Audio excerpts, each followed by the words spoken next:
Hey y'all, hey.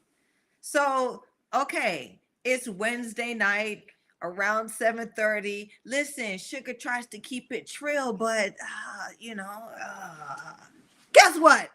We still together, we still in the building, and my face is in the place, ready to party. I am Natalie Sugar Brown, woman boxer. Okay, I've been there, done that in the industry. Um, And this is my platform where I come to have a conversation with all of y'all out here, all of my misfits that show up, those who are new and those who are true. And we talk about, well, women's boxing, right? And we don't necessarily talk about the numbers and statistics and all of those things. This is just a real conversation about who's who out here. Um, Shugs out here that's going to decode the okie doke and the bull jive that goes on and on and on and on in women's boxing. But what we need is more paper. Okay, so tonight's episode, or the tag on tonight's show is keep it moving, right? Because right now it's kind of dead out there. I would, yeah, okay, marketing wise and hype wise, our American gals, except for Sinicia Estrada, then most of the American gals ain't really fighting. So it's kind of low key out here, but there is a big fight coming up nonetheless. Um, for May 20th. And I don't know how long tonight's show is going to be, to be honest. I don't know. But what I do know is we're going to talk about it and like to hear it.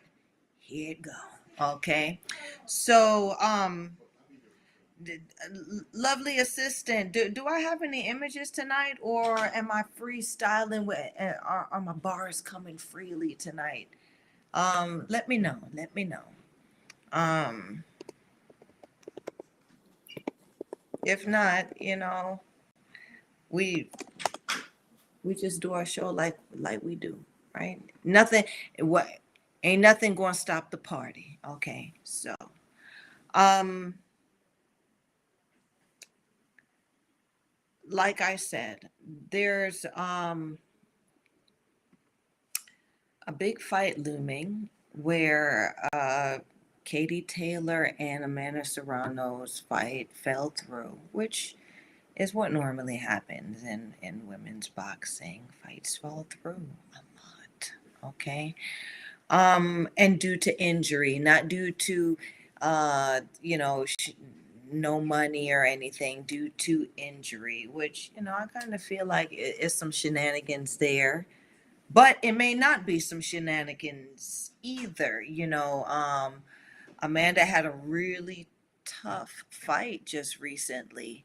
Um, in fighting, let's see, the name slips me. Um, but I'm gonna look it up because guess what? We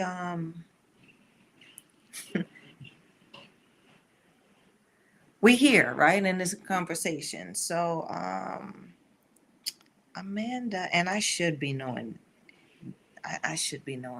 Erica Cruz. I do know, I do know the name of Tilt.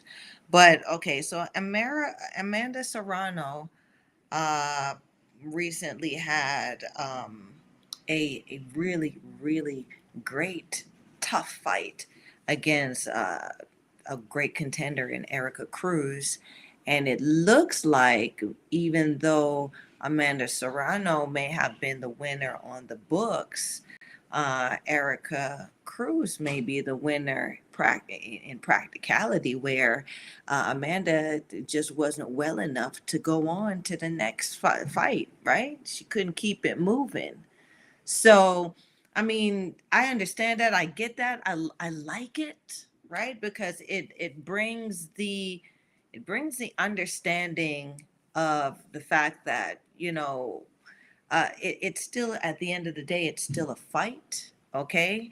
And at the end of the day, it's not about what a judge puts on a card. It's how you come out that mofo. Okay. Either you going to be well enough to keep it moving, or you going to have to sit your ass out for a couple rounds, or a couple fights, right? Which I think Amanda Serrano is doing right now. So in the bottom of that bucket falling out, which was gonna be another super fight, super rematch, Katie Taylor versus Amanda Serrano part two. And it was just too, to me, I think it was too soon for a part two. It's like, bruh, you know, part one, we ain't even, we didn't even build no monsters or no real talk for number two to come. But at the end, at the same time, there really wasn't anything else to say about there was more to say after the Erica Cruz versus Amanda Serrano fight, than what was said after the Amanda Serrano, Katie Taylor fight, to be honest. Michael Orr chiming in. Hey, baby. Hey, thanks for chiming in. So, tonight's conversation is, we talking about keeping it moving, and I'm opening the conversation with this fight coming up in Katie Taylor versus Chantel Cameron, due to the fact that Amanda Serrano was still injured from her previous fight with Erica Cruz.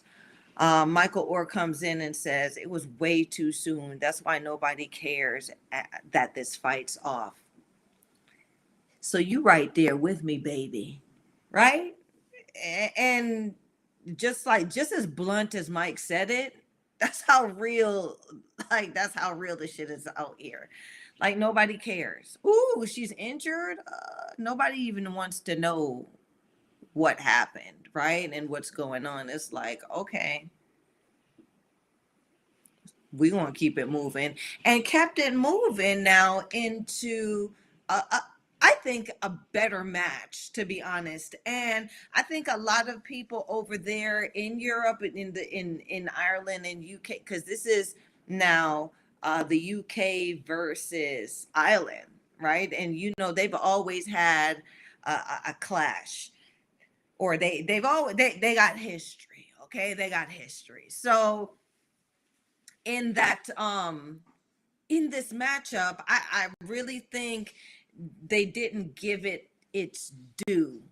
As this one should have been another super fight that was marketed and built into something grand, because Katie Taylor is a great fighter, and Chantel Cameron is a very good contender as well. So I don't know. If I was Chantel, I really, as what I think the move was real thirsty on her part. I think Chantel Cameron was too damn thirsty in taking this fight. And let's see what's Mike saying. Mike says, "How about let's get some of these other women a chance to be in super fights instead of Amanda Serrano. Tired of watching her in every super fight or historical fight going on." Well, everybody, you know, also in women's boxing, because not many people know of our history. And I like to shine, I like to be one to shine the history, shine the light on the history and the culture of my our sport, women's boxing, in our industry. Um, you know, after the Amanda Serrano versus Katie Taylor fights, it was like, okay, here come more bullshit. To me, the most punches thrown in a women's fight and all of this. And I'm like, we're not there yet. We're not there yet, right? Back, I remember when that was a thing, back when I think Kasim Uma what was, Kasim Uma was one that he was popular back in the, he was a fighter that was very popular in the male division. What division did he fight in? Was it lightweight, or I think he was a lightweight? I don't know. Mike, you're good with the numbers on the and the facts. You might could tell me, Kasim Uma. But anyway, Kasim Uma wasn't going to hurt you. He wasn't going crack an egg in there, but he was going to throw 1,000 punches in a round. Right? That's what you knew Kasim Uma was going to do. So I mean, they tried to do that. They tried to do that here, and I always say this: women's boxing is not the same as men boxing. So when you bring that garbage in, or when you bring those type of things in women's boxing, it's corny, it's lame. You know what I'm saying? In women's boxing, we're not marveled by who's throwing the most punches. We're not. We're marveled by how nasty women get in there. Yeah. And that's what women's boxing is losing, and or has lost. Okay, we had fighters and opponents back in the day that got real nasty in the ring, right? They would just do uncouth things in there to each other, and would just come out, and it would be a personality that, it organically, women behaving badly. You know what I'm saying? And some of them could really fight, and some of them, I mean, I would say all of them can fight. Some of them were better performers than others. That's how I would say it. But there was an appreciation for every showing that came in there, right? And like I say this a lot too, styles make fights, right? Michael Orr comes in, Kasim the Dream Uma. Okay, so you remember, dude. Yeah. So like it was a big deal when Kasim Uma was throwing 1,000 punches per round, because of course he would overwhelm the opposition they put in front of him. But when they were putting, and they were building, like they were building something to market, like, ooh, but nobody wanted to see him out punch, the guys who were like the monsters at the time. They wanted to see, okay, can 1,000 punches, will he be able to still throw 1,000 punches in front of a killer? Right? That was the appeal of Kazim Uma getting in there with the top male contenders of that time. Okay, now with the whole Amanda Serrano and Katie Taylor throwing, that they threw, I forgot, like close to 1,000 punches or something in the fight. It's like, okay, you know what I'm saying? Okay, we, I'm not impressed, because okay, they threw 1,000 punches. Did anybody, like, who got freaky? You know what I'm saying? What happened? Did anybody fold? Did anybody drop? Did anybody, what was the thing that showed who was behaving, badly in there? Yeah, they were punching, but we want to see that. And that's what women's boxing, that's what the appeal is, right? And then adding to it is, some of us are butchers, meaning some of us can take another broad apart and really hurt another broad, right? And so that now comes together, and it becomes a great performance. um it's just, we get away from what we are, what sells, in women's boxing. And then what happens is when we get away from the thing that sells, we have nothing to market, because now, you know, we're we're the great value version of male boxing, right? There's nothing different except for I mean, the outfits aren't even different, right?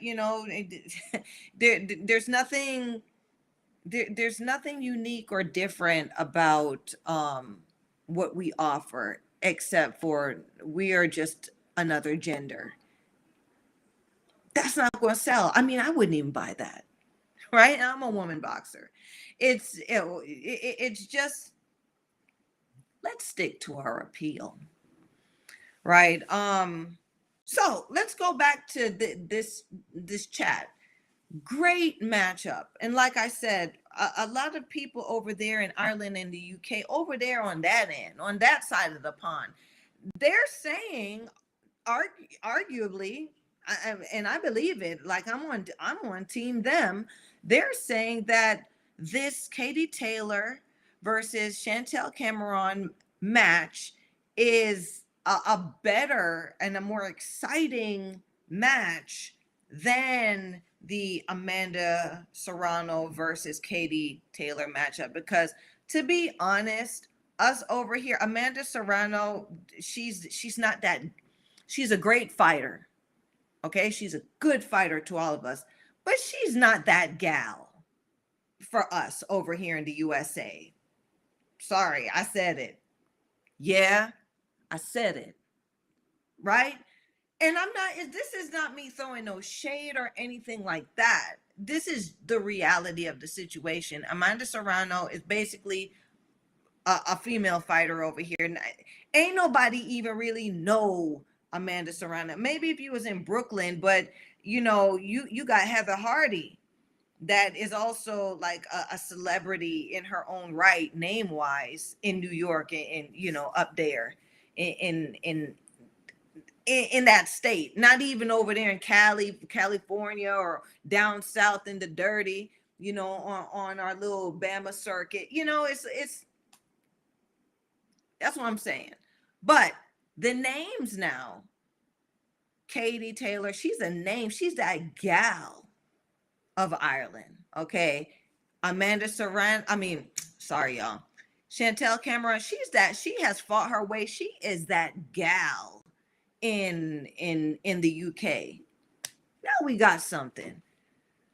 As I've said earlier, I think Chantel Cameron was too thirsty in taking this fight as a late sub. Why? I'm gonna tell you. Like, here it go. I think that Chantel Cameron, she's taking this on as if the lottery ticket is a fight with Katie Taylor. To me, she's not acting like a champion, right? And when you're a contender, yes, you be respectful of the journey to become champion, but act like a champion too, right? So you tell me where it makes sense. And I know, Mike, now I hope you're still chiming in, or you're still paying attention. Tell me where this makes sense, and we'll keep it moving. This fight's gonna happen in Ireland. This fight is historically one of the largest fights that will happen in Ireland. This fight is one of the first fights where Katie Taylor actually, as a professional, where Katie Taylor gets to fight in front of her hometown, her home country. Katie Taylor can't lose on outside ground. You always see they ain't going to let Katie. How the hell you think you going to beat Katie Taylor?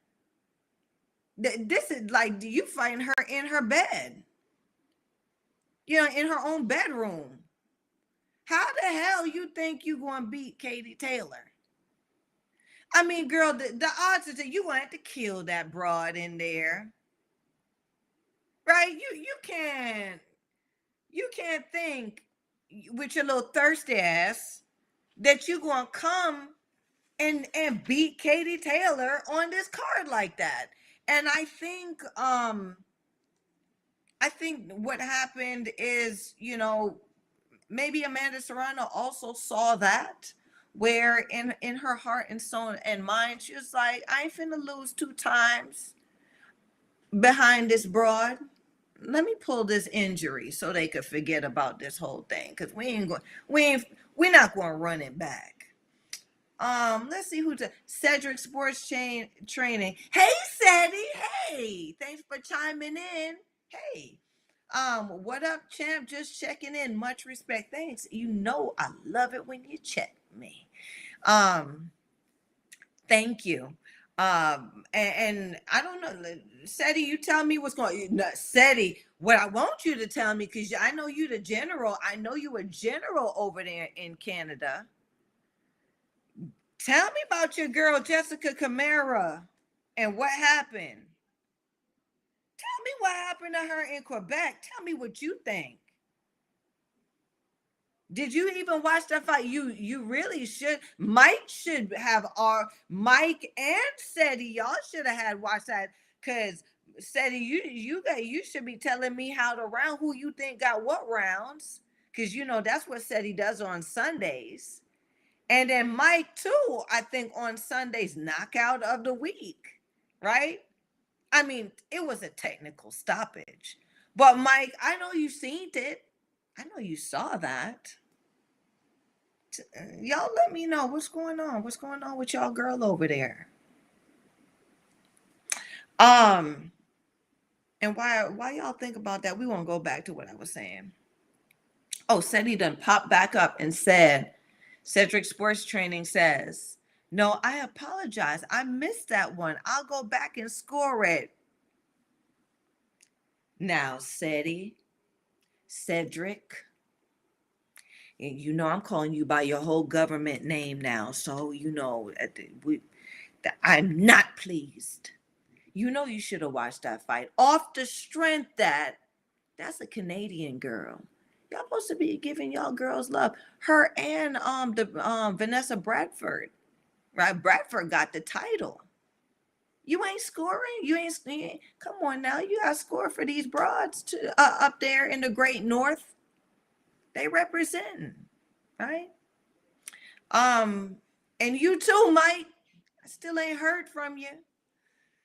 But yeah, said he let and as from a general's perspective, I would love if I mean, I know you don't do the women's too much, but I would love to hear your perspective of what the performance looked like of that fight, right? They and we want to talk about that down the line, but should go here to go come on back, right? So should go back to the topic. I think where my point is that I just think Chantel Cameron, I don't know if she took this fight because she feels that she's going to do so well that there'll be a rematch and she'll actually have a chance the next time. But this time, I don't think Chantel Cameron has a chance. I would love, for the sake of the gods of women's boxing, for there to be a great upset. This would be a grand upset that would really this would really knock all of us down with a feather. You know what I'm saying? That Chantel Cameron steps up to upset the darling, pound for pound superstar of women's boxing, Katie Taylor. You know, that would be like the same as what everybody was cheering for Savannah Marshall to do. She done turned into a ghost. Like, where is she? I told y'all, what did I thought I thought they would have done a trilogy that would have made some good money if they had made the fight a trilogy, that match a trilogy. But I guess Salida and Eddie Earn and them couldn't come to an agreement for to make some long money with that match. And I don't know. I don't know where Clarissa Shields will go now. There's nobody, literally, that anyone wants to see Clarissa fight. And you are, what a lot of broads don't realize, in especially in women's boxing, because everybody wants to be the queen, right? Is you're only a queen if you have a kingdom, if you have a succession of royalty under you, right? Can't be the queen if ain't no duchess or anybody else. So I mean, Clarissa Shields, she done got all the belts. She even got the purple one now. Now what? Now who? You know what I'm saying? It looks like it looks like women's boxing finna get boring again, right? Because no one's building contenders. People are only like the Eddie Hearn and Top Rank and all of these guys, the Golden, all these promoters who are so-called interested in women's boxing or were interested in women's boxing. They don't, they haven't built anyone else to bring back money into women's boxing, which just proves what I was saying before, right? Women's boxing needs to stop being used, right, as as a commercial. Oh, in between real, bigger male fights. We're not there yet. We're not there yet. And all of these wet nosed broads who are on the undercards, they are not performing well enough to get anybody interested in seeing them fight. Aside from the undercard situation, Alicia Baumgartner, she's has risen and has made a name for herself. And Michaela Meyer is waiting. Now she claims that she's out of the weight class, and I'm gonna touch on that. But y'all know Sugar kind of goes around a bit. So I'm talking about this fight. I think Chantel Cameron this was a thirsty move that she made. I don't see her winning a fight against Katie Taylor in Katie Taylor's home country, and it on a historic card. It's just no. Yeah, right. So and then for her to fight for this undisputed title, right? When she loses it, then what? Right? Because she's losing all her belts. They're fighting for undisputed, unless Chantel Cameron just decides that she's going to retire from boxing after this match. Maybe that's it. She said, "Oh, this is the big match. I fought the big fish. I'm not trying to make no more money out of this industry. I get to go home and eat, kick my feet up and eat ice cream at night now, and let my hips spread and get fluffy, like Sugar done got fluffy." Right? So you got to know, because I'll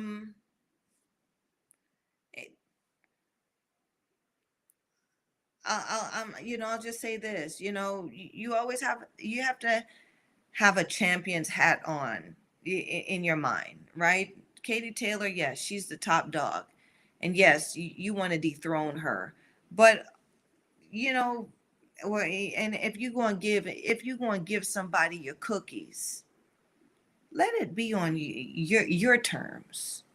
You know what I'm saying? I'll give up the cookies, but it's going to be on my terms, right?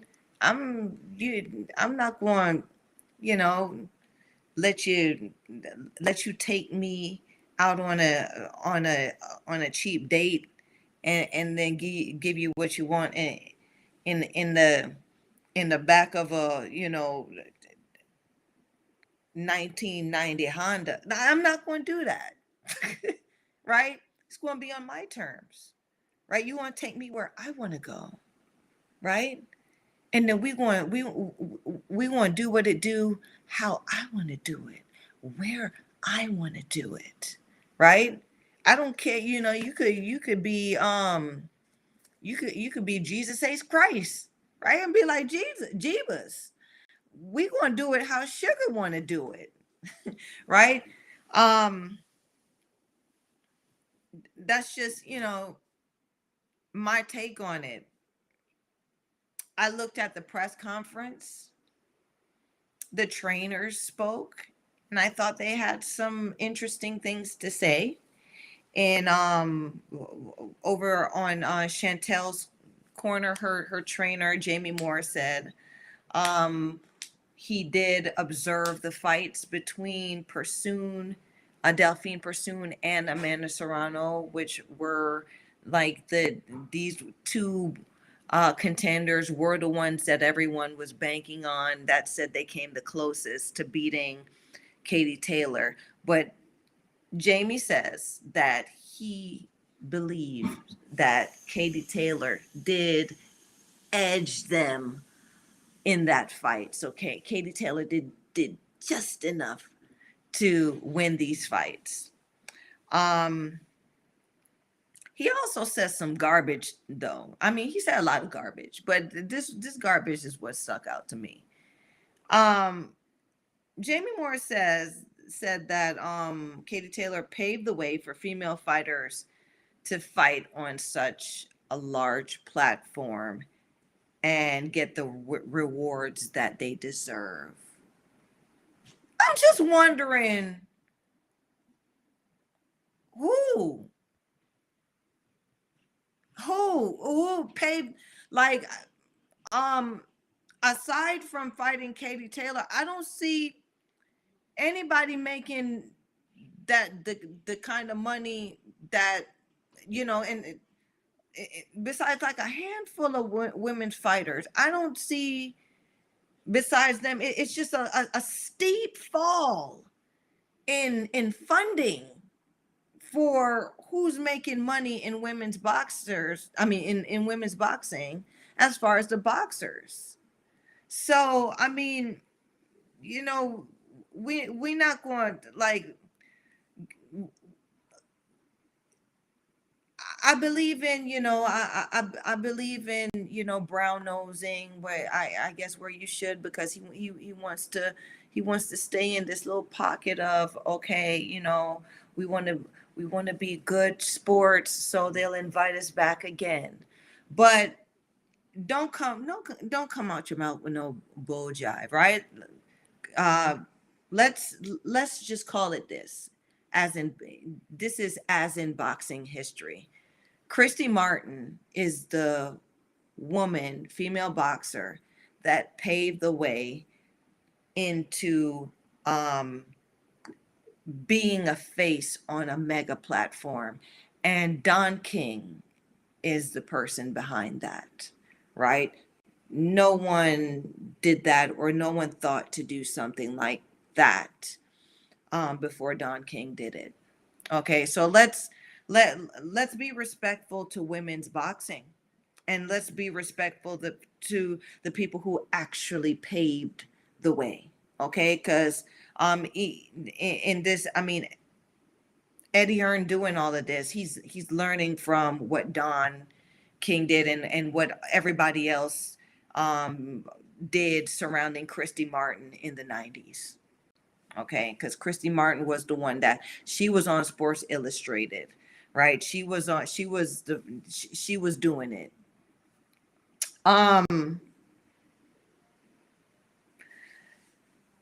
Chantel Cameron's coach also says that when they turn on the lights and before they walk to the ring, Chantel gets into a zone where she's unstoppable. And that's really sweet to say about your fighter, right? But this is not the talk that we should be talking. If we want to talk up a fighter that you bring to Katie Taylor's country, home, and intends to take Katie Taylor's 0 or O in her victory, like you intend to blemish Katie Taylor's career and go home with all her belts. This ain't the swag, boo-boo. This ain't the swag that a champion, that the coach of a champion, of a winner, is gonna have. Right? Somebody's got to start. Somebody's got to talk that jive. Right? It was just, you didn't sell your fighter, baby. That's why I say it was on some garbage, right? Because this is a part of women's boxing. It's a part of women. This ain't male boxing. So you got to sell the product. You got to come out there and you got to say some things. You got to, somebody in the camp got to do some things that would compel us to want to know what's going on. Not even what's going on about this fight between Chantel Cameron, your fighter, and Katie Taylor. What's going on over here? What y'all got going on? No one, you're a woman behaving badly. You behave badly, right? Either you behave badly in the gym, wherein you whooping up on ass, you pushing up on some heavyweight. Show me why I should be interested in this baddie to be fighting the darling Katie Taylor. You didn't sell her. So, then I'm gonna move on. Because I'm studying studying the press conference. This is what Sugar's talking about right now. Okay, so the press conference now is the trainers are talking. So that was what Jamie Moore, who is Chantel Cameron's coach, had to say. Okay, and then we're gonna go to Ross. I can never get his name right, but I'm trying. I'm trying, baby. um uh intimate. So Ross says that you know they're not really concerned about Chantel Cameron's size, because that's what everyone's saying. Oh, Chantel Cameron's size, she's one of the biggest and strongest opposition that Katie Taylor would fight, aside from Jessica McCaskill. And what's happened is McCaskill, they fought at 135 pounds. Katie Taylor now is going outside of her weight class. Oh my gosh. So she's going outside of her weight class in her own country on a historical card. Like, bitch, how you gonna win? Right? Katie Taylor is making the moves for herself. And you come with your thirsty, right? Katie Taylor moves up to 140 pounds to fight for for all of Chantel Cameron's belt that she just won. right? She ain't even make no money on them. But I'm even thinking too, it takes a lot of money, as y'all would learn. Please, check in with Sugar's previous episodes as well, where I break down what these belts is. I believe the episode is called Belts and Bodies, right? I break it down to where in order to hold all of those belts, you've got to pay. You're not holding all those belts because you're champion. You're holding all those belts. When you got all those belts, they're looking at you like, yeah, but you better put some cash on this. You better make some money holding our belts, or you better pay the money to hold our belts. And these are some heavy, like these are some serious belts that Chantel Cameron has, undisputed.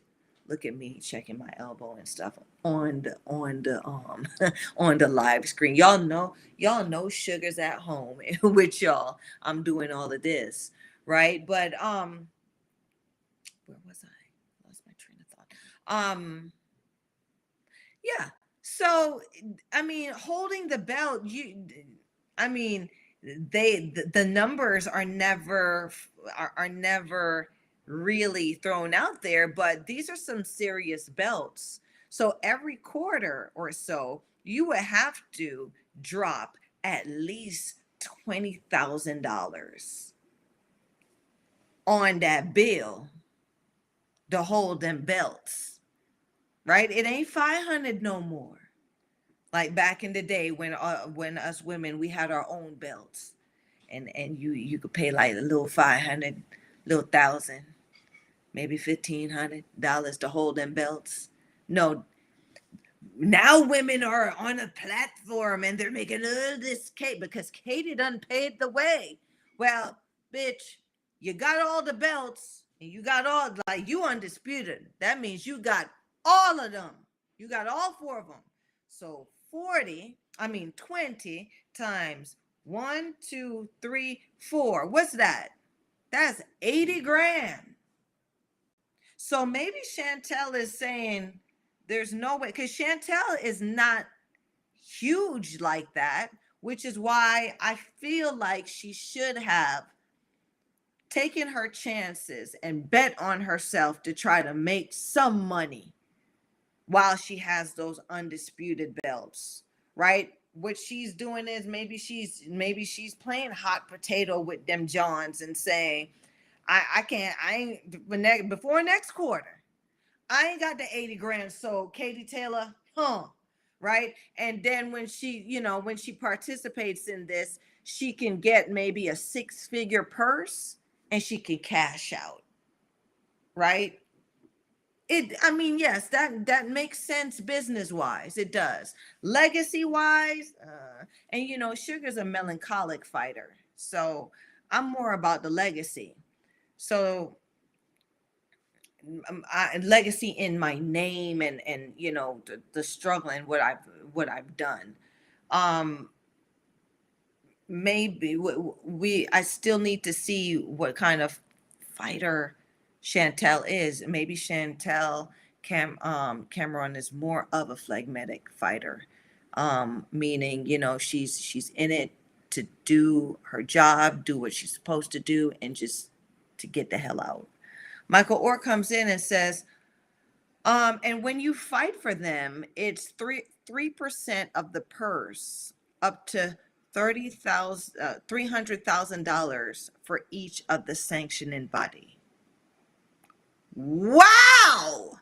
So, Mike, you telling me that outside of what you gotta pay to hold on to them Johns, them belts, there is also a 3% that you have to give out of your purse to the sanctioning bodies for defending these titles.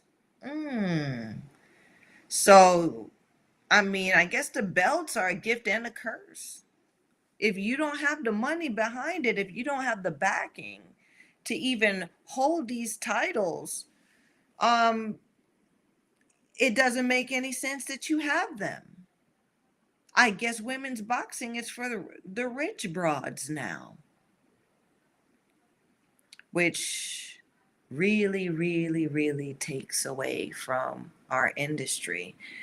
Women's boxing, y'all doing it, y'all who are doing it now, you're too thirsty. You're too thirsty. And that thirst going to lead your ass to dry up in a drought, because women's boxing has to make that amount of money consistently. That means all of them. I went over on Women's Day a couple episodes ago, right, of the baddies all over the world, the top 10 baddies on each continent, in each region. And unless those broads are making 5 to 6 figures for fighting, we cannot afford to do this in women's boxing. We can't afford it. We don't want to be that broad that spends all this money on a dress to go to the party, but she tuck in the tags because she gonna take them shits, the damn dress and the shoes and the jewelry and all them shits back to the store the next day to get her money back because she couldn't afford the outfit to go to the party. We don't want to be that broad, right? Ew.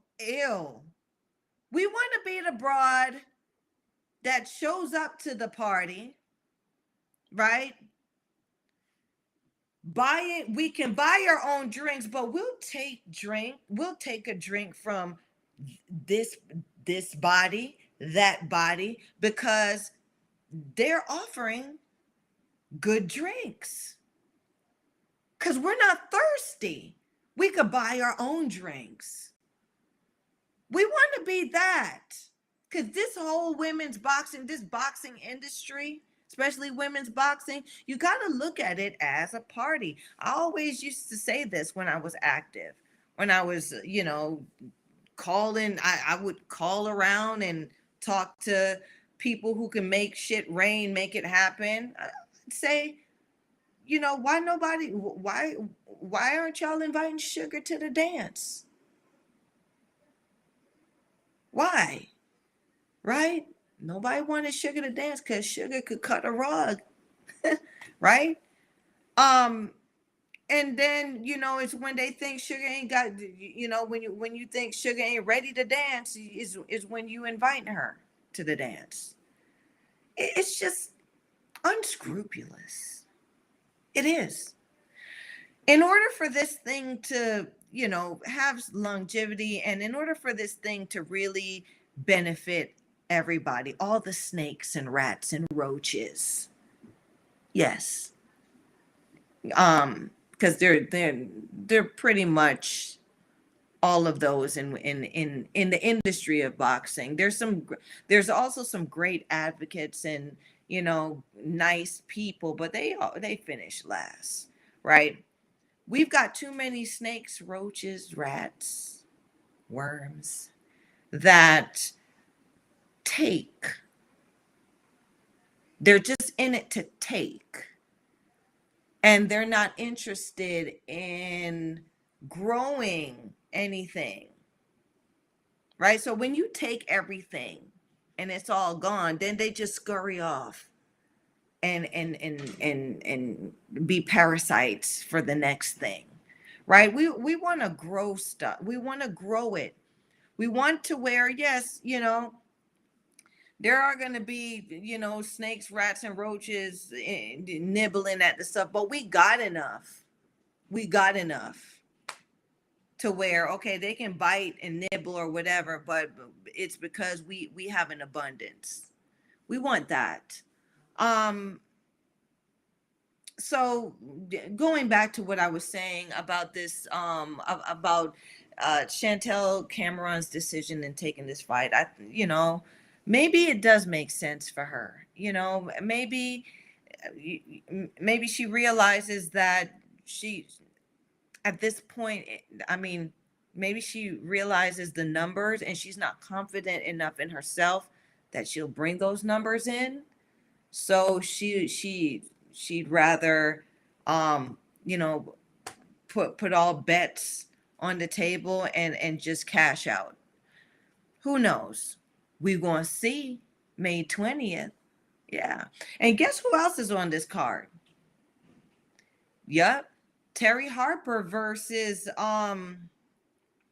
Terry Harper versus the bag of ladies, Cecilia Breakers, right? And so looks like Eddie and them, right? They couldn't get Natasha Jonas in a rematch because Natasha said, "Listen, I'm comfortable, and unless you giving me the numbers that I want, unless you taking me to where I want to go, we not getting freaky, right? Ain't no action happening, right?" So, um, you know, in doing that now, they've taken Cecilia Breakus and given her another opportunity to make some money because Cecilia Breakus ain't finna be champion again no more. Okay. She's long in the tooth. She's a crone now, and she's had her stretch. And Terry Harper is young in the game, and it looks like Terry Harper has got some money behind her and got some people then behind her that's still gonna invest and put her in the position to uh, be that champion and be that gal over there in UK, around 154 pounds. And then, you know, they will get to get, she will once again get together with Natasha Jonas when she gets her weight up, and they'll have a super fight, right? So, I mean, I see where that's going to make sense down the line. Not really. I mean, the matchup, it's a good match. I mean, it's a good match, right? Not really excited to see it because I don't I don't know, uh unless Terry Harper all of a sudden turns around and knocks Cecilia Breakus out. I'm I'm not interested. I'm not interested how she going to beat her. I don't see anything about how Terry Harper fights that draws me to this matchup, right? I was drawn to the matchup between Terry Harper versus Alicia Baumgartner because Terry Harper had at that point, Alicia Baumgartner had a fighting chance in the fact that she has some pop on her punches, right? And it worked out the way it did. You see how it is now, right? Alicia's the champ now, and Terry Harper had to skedaddle, right? In this matchup, Terry Harper ain't busting a grape. Cecilia Breakus ain't cracking an egg, right? None of them ever dropped nobody at these big weights. There's nothing that I see that is would be intriguing in this fight. And I mean, she wasn't even at the press conference to say anything. I mean, she's regular Cecilia. Then you gonna see her in the picture with them drawn on damn eyebrows. Like, you gonna see her. She's beautiful, right? But yeah, I'm gonna give this is a backhanded compliment as well. Show up. At least show up to the damn press conference, right? Draw the damn eyebrows on, right? Get you pretty, because Cecilia, you is pretty. You are pretty, right? I love her outfits, girl. And at least, make a good showing for yourself. So at the press conference, Terry Harper was there, and I hope, and she's great. I don't know why she picked me for this match, but I think it's a good match. And she didn't. What happened to the women behaving badly? That's why that's the appeal U.S. female fighters have, right? And the South American broads too. That's the appeal that they have. That's what makes people want to fight. See US women fight and South American women fight. There's a moxie there, right? And I see it. I've been watching some of these African broads. They got some moxie over there too, right? That's what sells. That's what sells, right? So it's and and it's a good fight, and I think I'm going to show up, and this is a great fight. Women behaving badly. Women behaving badly, right? So you got to sell yourself if you're not the darling. Katie, even Clarissa Shields got to sell herself. She shows up, she says what the hell she wants to say, right? And she says it how she wants to say it.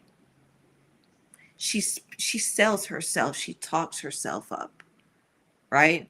She ain't the champ for no reason, because everybody did not like Clarissa Shields. Now, did she's still, people says Katie Taylor, the darling, but she had help, right? She had help selling herself. I remember when they came out, and I'm going to say this. They used to say this racist stuff, this racist garbage. Well, Katie Taylor's more marketable than Clarissa Shields. I remember people used to say that with such confidence, not realizing how prejudiced they have exposed themselves to be, right? Because yes, indeed, she was more marketable, but why? Why? Right? And so I called a lot of people on that.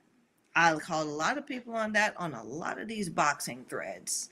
And I think because Suge's the one that started it. Yeah, I said it type of deal, because everybody wants to be political and everybody wants to be friends in women's boxing. You can't be nobody friend if you ain't telling the truth, right? You'll be my friend. If you call me on my shit, you're my friend, right? Because at least you respect me enough, or at least you're real enough, right? To keep the integrity of what we do, right?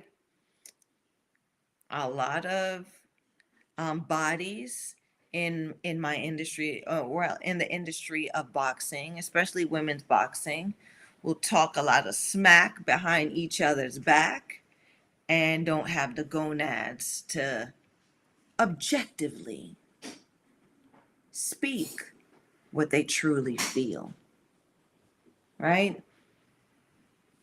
I'm sure that's one thing, you're not going to get that. Sugar is loyal to the truth. Natalie Sugar Brown is loyal to the truth, especially about what we do in women's boxing, because it is not easy. It is not easy. It is not easy to be the best, authentically the best. It's not easy being a great fighter, a good contender. It's not easy. It's not. You're risking your life. You have a lot of unethical people, swinging and bending the rules against you. You just, and now it's a sport for the rich women, right? Where now you have to have money to be ranked and make money, where before You just needed to be a good contender, and you needed to, for the most part, you would just need to work hard enough, be bad enough in your neck of the woods for enough people to talk about you and want to see you fight, right? There's this talk, asses in seats, asses was always in seats watching women behaving badly, trust me. But I digress. I'm coming back to this. So the trainer says, Katie Taylor's trainer, Ross Innemit, says that a motivated Katie Taylor is a dangerous Katie Taylor.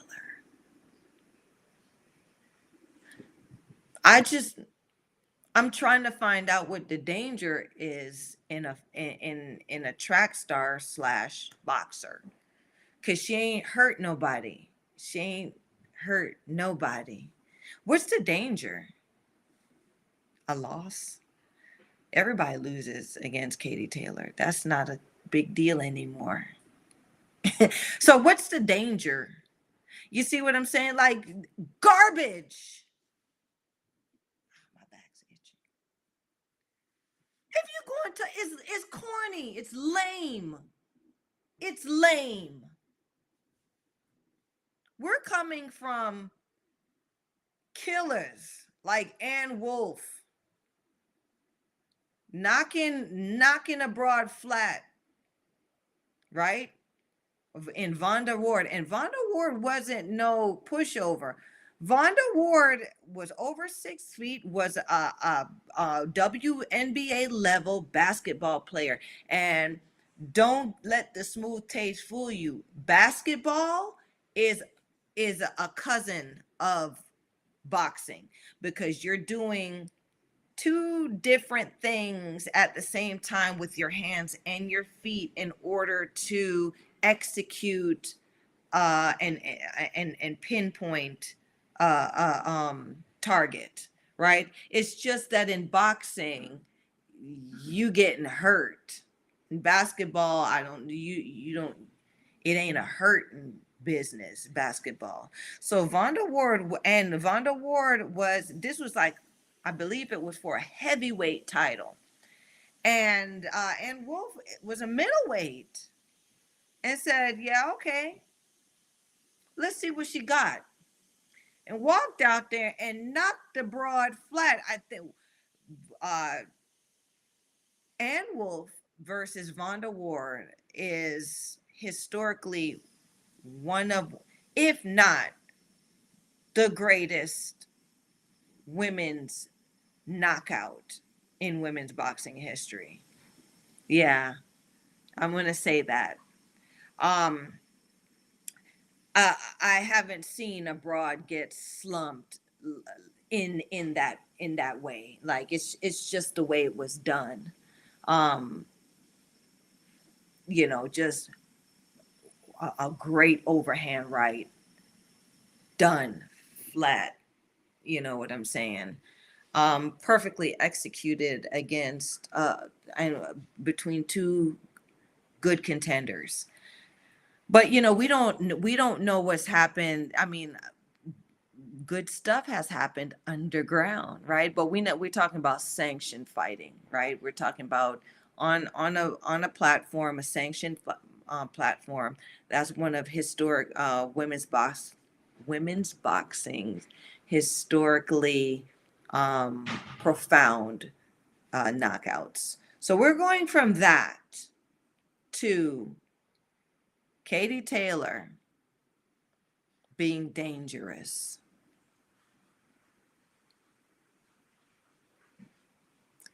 I'm telling y'all, this this where this where we at right? This where we at now? This where we at? That's garbage. Okay? So glorified amateur boxing is where we're at right now.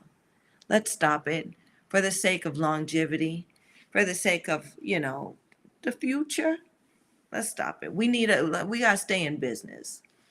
So Ross Intimate, you ain't sell your girl, right? You made her look even more silly with that statement. If anyone's paying attention, that is. Um, Also, Ross Intimate says that Katie Taylor, is willing to go places where others won't in a fight, and she's shown that. Um, yeah, because most of the time when people get in the ring and they show up to fight each other, they gonna stay in front of each other and well angle. They're gonna stay in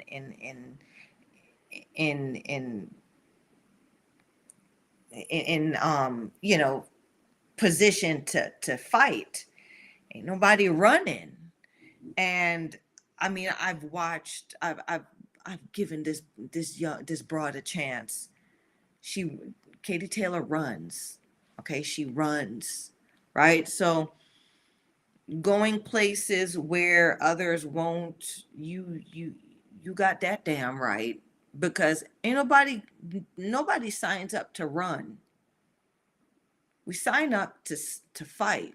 We stand up to stand in there in front of our opponent. And if we have to use the angles and we have to use the space of the ring to fight, we're gonna fight, but we're not running. We're not running and then fight and run. We're not doing that. And if that's what it if this is what you're selling to us out here as great women's boxing, our our days are numbered. Our days are numbered, because that's not worth equal pay. That's not worth millions of dollars. It's not. It's not. It's not. Katie Taylor is a good fighter. $1 million fighter? Nah. Right? And yet, she did some great stuff historically. Is that worth $1 million? No. No. No. Right? Because we got like we got people that made real history, and they died without capitalizing on that so-called history. Nobody pays for history. Nobody pays for that. People pay for performance. People pay for intrigue. People pay for what you can do. How are we still intrigued by Katie Taylor? Now, Ross Intimate and Jamie Moore, y'all gotta do some. I don't know. I don't know. Maybe y'all should get y'all a baddie for a girlfriend or something, so y'all know. So y'all know how it really feel to be with one, so y'all can talk one up.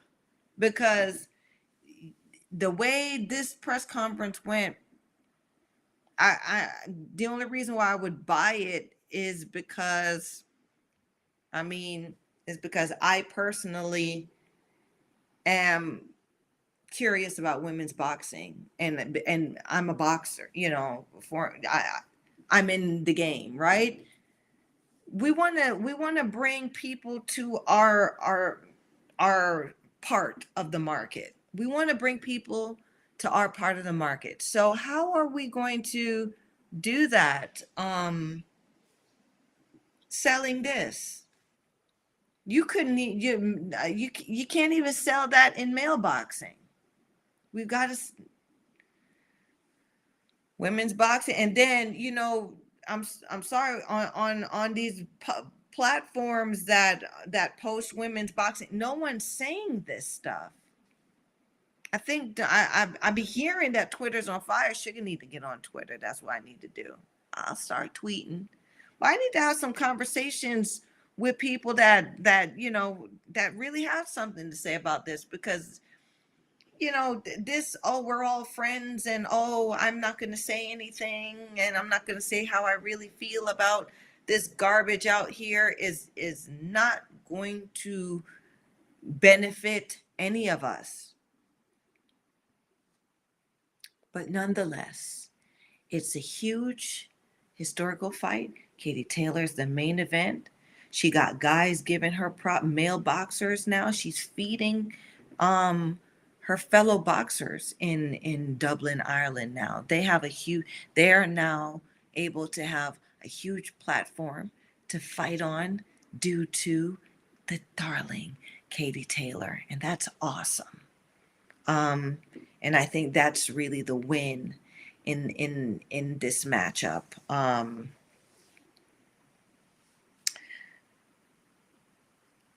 I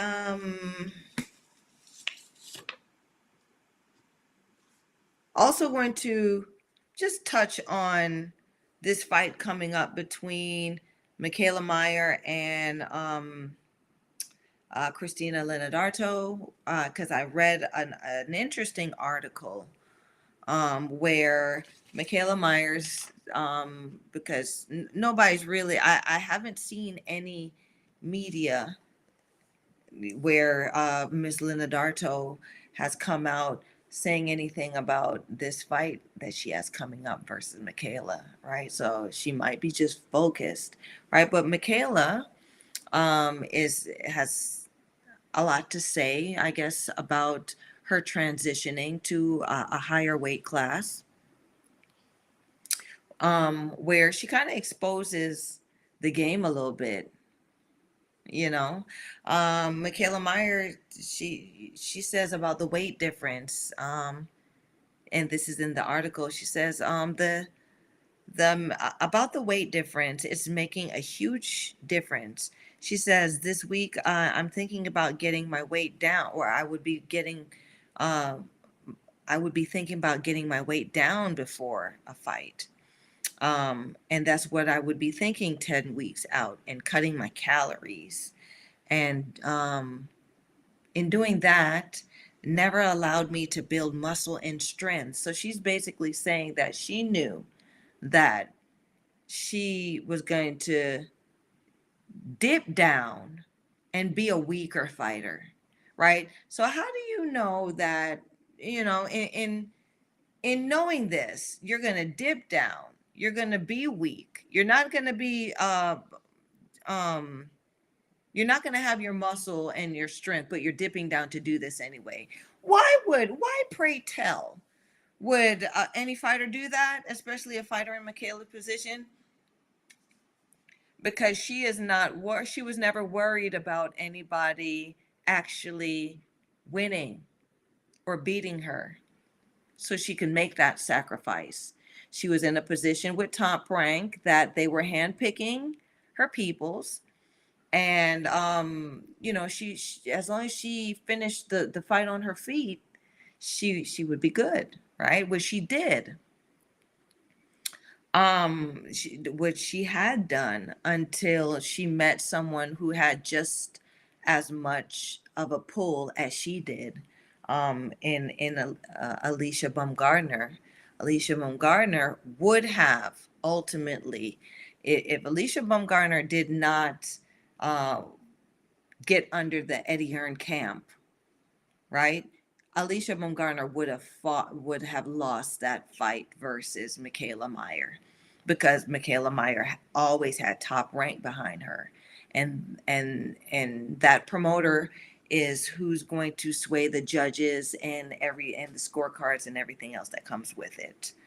Um, so I'm quoting more that Michaela said in that article. She said, "If you want to build muscle, you have to eat and consume protein. And I was only eating 4 ounces of protein per serving, per sitting, a couple times a day, right? So this is a sacrifice she was doing, not sacrificing by working harder, right? Building her muscles, eating so she can be her weight and take on a contender who's also her weight. She's starving herself so that she can be a bigger person in front of, because she always fought smaller people coming up from smaller weights, right? So yeah, she kind of told on herself here, because her battle was not in the ring. Her battle was just to make the weight, because if she could make the weight and she's fighting these great contenders from smaller weights, she's still going to have an edge and an advantage, seeing as she's the bigger fighter and she's the promoter's girl. Okay. But that's what I mean, that's what some of us always saw. And now she's telling you it, without telling you, from this article, um, in from her quotations in this article. Um, so she says eating 4 ounces of protein per serving per sitting, a couple times a day, wasn't enough for any human, never mind an athlete. Okay. She says, I now feel a lot stronger and a lot more comfortable. I'm excited to see how I'll actually fight. She said, I'm excited to see how I'll actually fight. Girl, you done told on yourself. I'll I'm I'm excited to see how I'll actually fight, meaning that she knows that she is strong, she is her weight. She's going to actually have to go out there and fight instead of what she was doing previously. I ain't making it up. I never made it up. This is why, this is why I called her the Disney princess, right? The Disney princess that, you never even know that, yeah, how they make weight, right? I used to watch those after school specials where, it was, and probably still is now, where, bulimia, that's a serious, that's a serious thing, especially in young ladies, where they would make eat and then make themselves throw up, so they wouldn't gain the weight. Y'all remember that? Tell me if y'all remember that. That was huge back in the times, and they had an after school special about that. Several after school specials that Sugar used to watch, right? So that's why, that's the cynical side of me. That was me being cynical when I called her and the others Disney princesses, because that's some Disney princess shit. A real woman gets in the gym, trains her ass off, eats her food, gets strong, and gets ready to fight, right? That's what a real baddie does, right? So she's now exposed what that thing is. And I just wanted to make mention of that. I mean, y'all tell me different. Y'all tell me if Sugar read it wrong. Tell me if Sugar read it wrong. Um, and so I'm gonna end it with this, right? Because ain't nobody chimed in tonight. I wonder what's going on. Um, I mean, okay. So I'm gonna end. This is the last topic, which is where Cedric Sports Training, Seti Bear, um, chimed in, and also I asked Michael Orr about this upset between Jessica Camara and what's her name? Is it Erica Zamora? I gotta check it. Y'all know I gotta get tuned into this internet. I gotta get the names right, because y'all know Sugar just sh- sh- Sugar get the names jammed up. Um so yeah, Carla Zamora is her name. Okay, and she came in with she was she was a low grade opponent coming in. Yes, she was. Yes, she was. So they flew her in. Nah, y'all hear me talking that talk. They flew her in to Quebec, and I told y'all about Quebec. But I think now Mexican, especially Mexicans, now they got time for they ass for that ass, right? Y'all ain't finna fly us in and kill us off no more. We gonna be ready, right? So, um, uh-oh. So Michael Orr, so you chiming in. Okay, Michael, I still got you. I still got your attention. Good. Michael Orr says she staggered Kamara with a right-handed handed and Kamara into the ropes. We're just under 30 seconds on the clock in the fourth round. So Mike, what do you think about what happened there? Tell me what you think about where that came from. Oh, that's okay, baby. Michael Orr said he doing it from a voice test. That's why I don't do. Listen, I don't do robots. I don't do robots. I like the real thing, right? So use your fingers. Use your fingers. I like, you know, use your hands. Use your hands. um. So I saw, clips of this fight. I guess Jessica people them snatched that thing off the internet soon as it got up there because I couldn't see the whole. I didn't get to see the whole fight. But people are surprised by this. I'm not sure why people are surprised. If you check the fighter's receipt, you could see that Jessica Camara still had a lot to prove. Right? She has fought some decent opposition, but she, in a sense, was playing the Michaela Meyer game where she was always naturally the bigger gal. Okay, so someone said, "Oh, she handedly beat Heather Hardy." Heather Hardy fights at like 120 something pounds. Jessica Camara is a, if anything, I would say that she is a serious. She would be good at 147, right? She's a welterweight. She's a welterweight. Um, she was in, like I told the story, like my experience with Jessica Camara. She she was thick and stocky and strong when around the time when she came around my camp, and somebody done got in her ear that she was, she was training with Suge for a little bit. Yes, she was.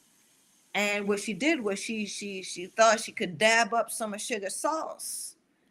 But the reason why, I'm telling y'all, because I've had some good days at the office and some bad days at the office. Okay.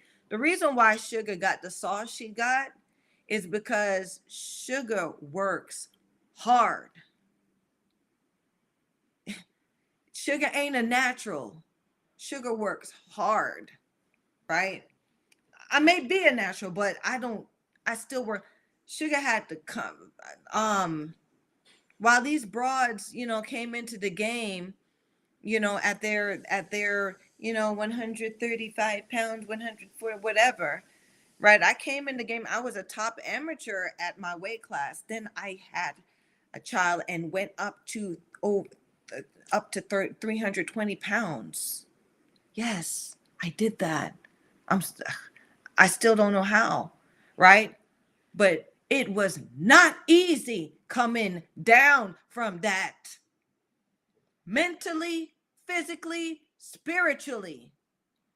So by the time she got around me, I was beasting. I'm still already a beast in my own right because I did that, right? So she soaked up the work because you ain't going to be around me and not work. But in order to be a fighter out here, you got to believe that you are a fighter. You can't act like a fighter. You can't expect to be a fighter. You got to believe in that. And I don't think Jessica Camara believes that she's a fighter. I think that she believes what others believe about her, where she can walk around and look scary all she wants to, right? But when it comes down to gritting your teeth and, you know, going like Katie Taylor's trainer said, going where others aren't willing to go. I think she lacks that, right? And I think that's why Callie Ray's ended up um, beating her in their encounter, because Callie Ray's was dog ass tired. Dog ass. That was the closest I ever seen Jessica Camara to actually doing, a great authentic performance. But what happened was, Camara didn't believe that she was a fighter.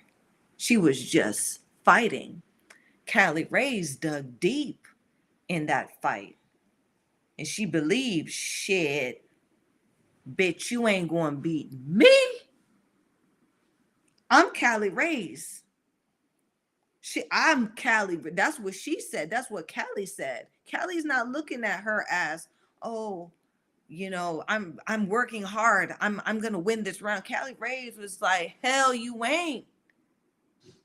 Let's do this. And that's why I really like that fight. That was a great fight. Y'all check it out. Callie Ray's versus Jessica Camara. Good fight. Um, Michael Orr comes in and says the problem is that Camara was continuing to trade with Zamora, was ultimately the cost of the fight.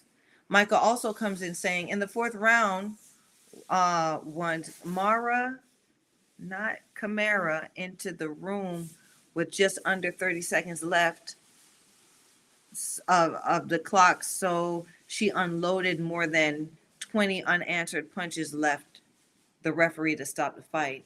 Little choice but to step between them and halt the accident. 146 of the fourth round, or halt. So I think Mike is saying halt the fight at 1 minute and 46 seconds into the fourth round.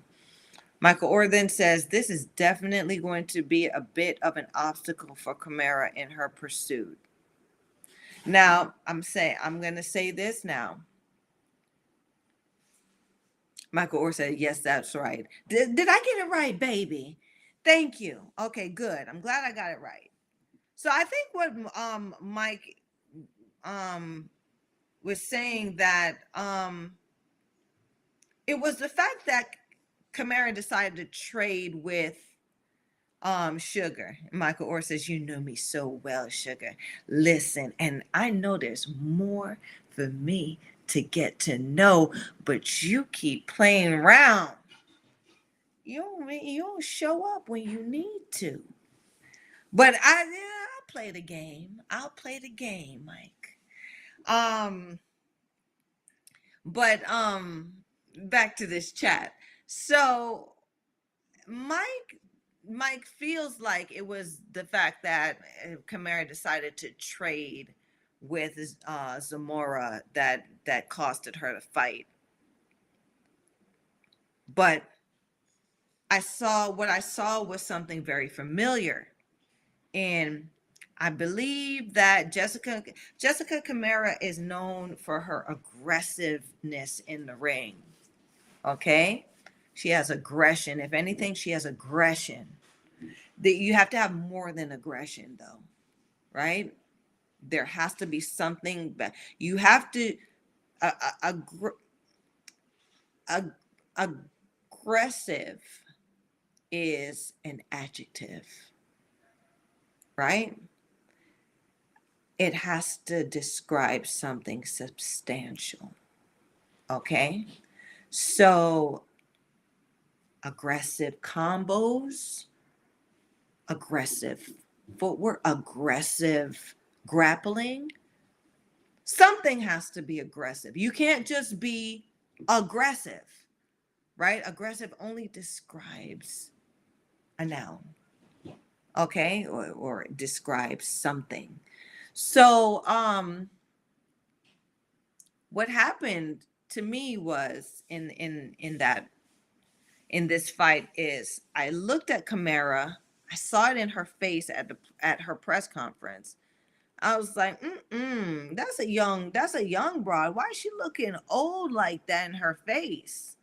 She looked like she made the weight wrong. She didn't make the weight properly. She probably wasn't. She probably did not cut down to the weight by working hard. She didn't eat, or she didn't drink, or she dehydrated herself. And when you do that to your body, you're not, you can't, you can't fight. You're not going to win. And the only way you're going to win is if your promoter is 100% behind you, which was indeed what it was, because Kamara's a Quebec fighter. You ain't going to go to Quebec and beat no Quebec fighter. That's number one. Right? And number two, you for damn sure ain't going to go to Quebec and beat no Quebec fighter if you Mexican. Okay? Now, two things happened. But one thing's always for damn sure. There's always a fighting chance. Yeah. And that's what they count out all the time. Like, that's what they do. Tell me this ain't the theme. What happened to Mary Spencer?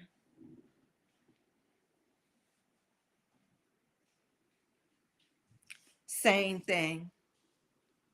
That's the same thing that happened to Mary Spencer. Y'all doing it wrong over there in Quebec. Y'all, they ain't trying to play fair. So this is what y'all get, right? Mary Spencer's supposed to be, she was the second. She was Jesus' mother Mary daughter. this in Quebec, in Canada, right? And what's my girl? Her Femke Herman came over, dropped her ass, and messed around and won the damn fight in Quebec. And took the damn belt home with her. Now here we go again. So Zamora comes over. They flew her in. I think Zamora is I think she has 10 wins, 9 losses, something like that. Where Kamara had 10 wins, 3 losses, something like that. So Zamora came in to add some paddingment to Kamara's record and put her in a position where she can be in contention for something else, some other title or something like that. Kamara looked like she made the weight wrong. She didn't, right? She didn't make the weight right. You could see it on her. And then she decided to try to bang with Zamora, where if you're not in your right space, right, the best thing she could have did is danced and ended the fight on her feet. She would have gotten the decision, that's for sure. She knew that. But Chimera can't be anything else but aggressive, right? You got to know how to fight to be anything else, right? You have to know how to fight to be a fighter. And that's why she don't believe in herself. To me, she don't believe that she's a fighter, right? Because when she cannot be aggressive, when you can't be aggressive, you're an aggressive fight. When you can't be aggressive, then what are you? What's left? How you gonna pull this off? A real fighter will find a way. Just like just like Ross Intimate says about Katie. Katie finds a way to win her damn fights, right? Because Katie believes that she's a fighter. Now, uh, Jessica Camara, her L's are up there. And like Michael Orr says, this is definitely going to be a bit of an obstacle for Camara in her pursuit.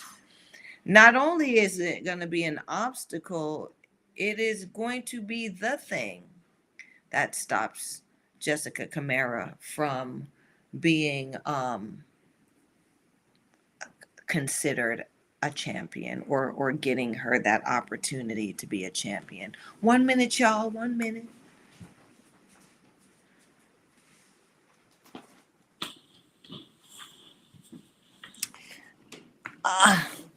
Excuse me. So y'all know I've been talking. I talked the battery out, so I had to get the charge. Now, yeah. This is where it's at. This is why I say it's gonna stop her. It's gonna mess her up. She's 10 wins now, 4 losses. Okay. But she has been knocked out twice, or TKO'd twice. No one's gonna, I mean, with investment wise, not many people are gonna invest in a fighter like that. Okay, you can lose, but when you're getting stopped more than one time, now you've become an opponent, right? Yes, the vultures are circling, right? Because if Kamara can get stopped by her, who may you maybe she'll make some. Now the phone going to be ringing, right? And now she's got to really realize if she's a real fighter or not, because now she's an opponent. Now Jessica Camara is an opponent with a name. Okay, and she will be an opponent for the likes of people like Terry Harper, right? Who are scared to fight actual people who got the pop because she done been knocked out, or that she wants a name, and she's in a position now where um she can take these chances at this bigger weight, Terry Harper. So the likes of Terry Harper, yes. Who else? The likes of um any up and coming fighter who needs a W or a KO on their record, right? So she's it's going to be hard for her to get a decision win, right? Unless now she pads herself up with some tomato cans and goes at tries to go at this again. But like, this is the game, and champ Tim Witherspoon has said it, right? Then they start to use you up, then they start to recycle you through the system. So what's happened now is this loss with, you know, I would still call her a good contender. I just think she should have done better in she should have did herself more justice to get to where she wanted to go, right? She moved the way she moved, and everybody knows it in the business. The way she moved wasn't the best way she could have moved for herself, for longevity and to stick around. So, I mean, I guess all the best for this one, but um, congratulations to Zamora. I don't know if she's gonna get Carla Zamora. I don't know if Carla Zamora is gonna get any more calls, because now she done made herself dangerous. She went and stopped somebody like Jessica Camara, and she's supposed to be an opponent. I don't think she was gonna get many calls for a while, because if you're a loser, you need to stay a loser in this business. That's just the way it is. But it's women's boxing. It's industry. It's an interesting industry, and I mean, all we got to do is just behave badly and do it well and perform while we're doing it, which is all we want to see out here, as spectators, fans, and people who still support women's boxing. So, in saying that, I think I've talked a lot of talk tonight. Thank you, Mike, for chiming in and keeping your girl Shug company tonight. Um, it's always going to be a vibe on Wednesdays around 7:30. Please chime in right until the party is over. Okay, so until then, you guys, let me know what y'all think about these upcoming fights. This upcoming fight on May 20th between four great broads out here that behave badly. Let me know what you're thinking about this fight coming up. Until then, like, subscribe, and share, y'all. Like, subscribe, and share. Until then, you guys, I'm gonna wrap it up, and I'll see you guys next Wednesday. Um, may not be the same place, but Sugar's face will be in the place. I can't wait to see you guys again. Okay? See you next week. Bye bye.